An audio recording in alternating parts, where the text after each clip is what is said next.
Welcome back to First Verse with Steve and Marissa. We are doing Numbers 8 a second time because technology was not our friend yesterday. No. So if we speed through it a little bit, I apologize, but we've already read it once. And we're saving chapter 7 for like a bonus chapter for another day because that's a whole 89 verses. Yep. All right, Numbers 8, chapter 8, verse 1. Setting up the lamps. The Lord said to Moses, "Speak to Aaron and say to him, when you set up the 7 lamps, they are to light the area in front of the lampstand." Aaron did so. He set up the lamps so that they faced forward on the lampstand, just as the Lord commanded Moses. This is how the lampstand was made. It was made of hammered gold from its base to its blossoms. I'm guessing the blossom is like where you put the lamp. The blossom is where you put the fire. Okay. The lampstand was made exactly like the pattern the Lord had shown Moses. The setting apart of the Levites. The Lord said to Moses, "Take the Levites from among the other Israelites, make them ceremonially clean. To purify them, do this: sprinkle the water of cleansing on them, then have them shave their whole bodies." Like, I don't know, that's still strange to me. Like, Let me look that up because every translation says the same thing. yeah, it's something. I think I've got a little note from Leviticus 14, so maybe that'll give us some insight. And wash their clothes and so purify themselves. So let's see what Leviticus says. Leviticus what? 14:9. All right, I'm gonna continue on. Unless she's there. Okay. Yeah. Okay, so Leviticus 14:9 says, "On the 7th day he must shave off all his hair. He must shave his head, his beard, his eyebrows, and the rest of his hair." Okay. Eyebrows. He must wash his clothes and bathe himself with water, and he will be clean. That Eyebrows. and Imagine the me. rest of his hair. Imagine so we me. can only assume what they mean by the rest of hair. Imagine me. No eyebrows. No eyebrows. Can you even tell my facial expressions? No, you can't. You'd be like Saitama from No. One Punch Man. If you know, you know. Oh my gosh. Okay.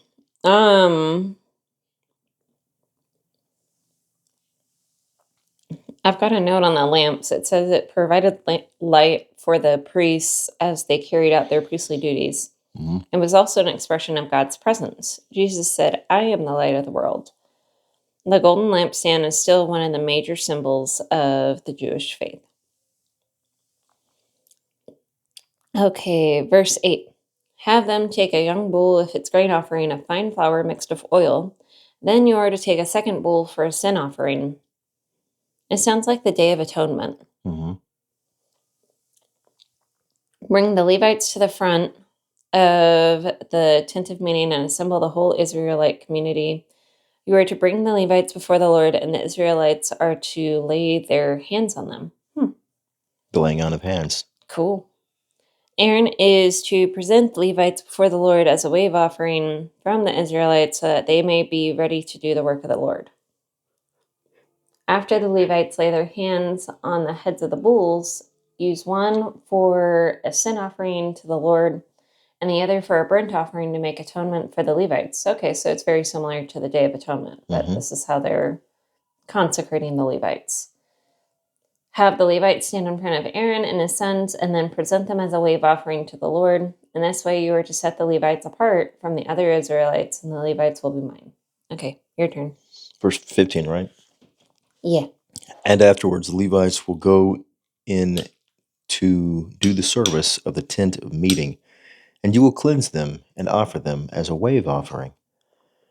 For they are completely set aside for me by the children of Israel, instead of all who open the womb. Instead of the firstborn of all the children of Israel, I have taken them for myself. For all the firstborn of the children of Israel are mine. both man and animal. So this pertains to similar to what the tithe is. The tithe is considered the first fruit, and the tithe was set at 10%. Now, it doesn't have to stay there. It was just that was the example given by Abraham. If it were up to pastors and well, no, if it were up to clergymen of the past, I'm sure it would be like, hey, the tithe is like 90% of your stuff.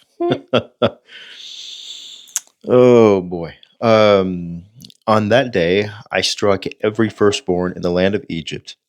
I sanctified them for myself. Verse 18, I have taken the Levites instead of all of the firstborn of the children of Israel. So the Levites were the replacement of all the firstborn. So instead of sending your firstborn to serve in the temple, he says that he's taken all of the first all of the children of the Levites. I have given the Levites as a fine gift to Aaron and to his sons from among the children of Israel to serve the service of the children of Israel in the tent of meeting and to make atonement for the children of Israel, so that there will be no plague among the children of Israel when the children of Israel approach the sanctuary. Cool. That's a lot of children of Israel. What does your 820 say?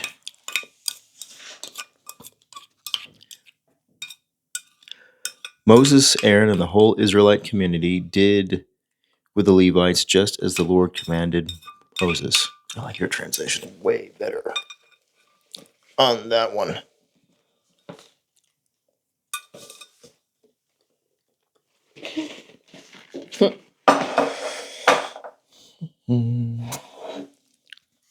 Verse 21, the Levites purified themselves and washed their clothes. Then Aaron presented them as a wave offering before the Lord and made atonement for them to purify them.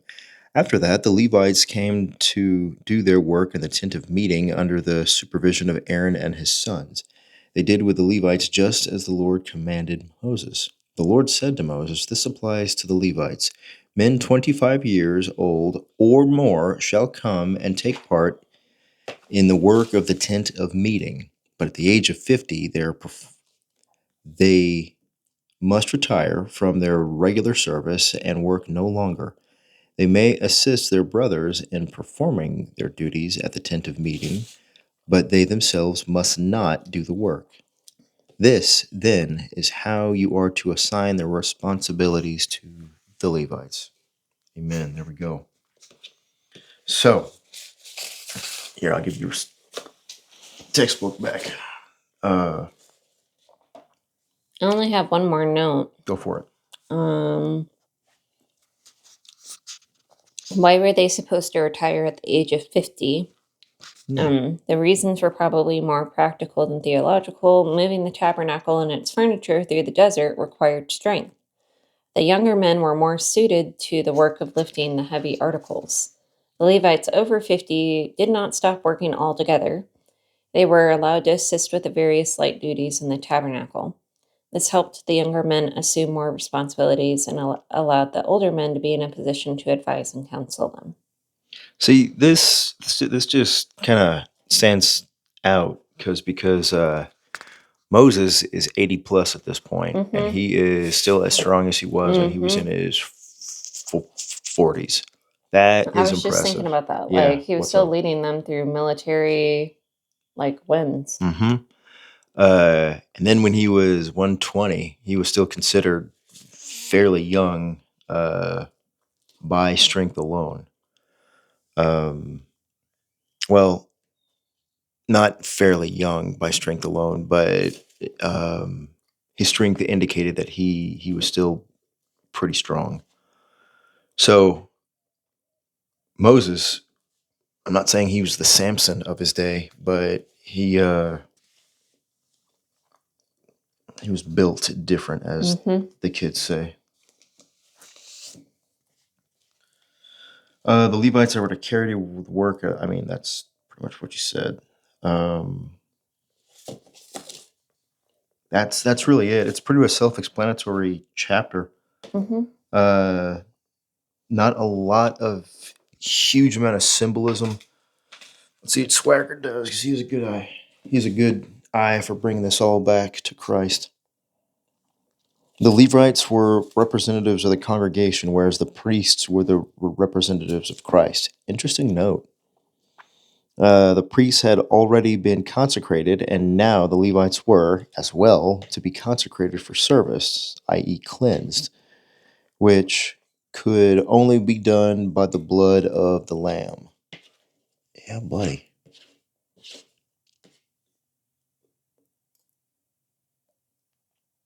Cool. Mm-hmm. All right, good deal. Amen. Well, that's about it. I'll upload chapter 7 here in a bit. It's a long one, so I'm really looking forward to that. We love you. Nothing you can do about it. See you next time.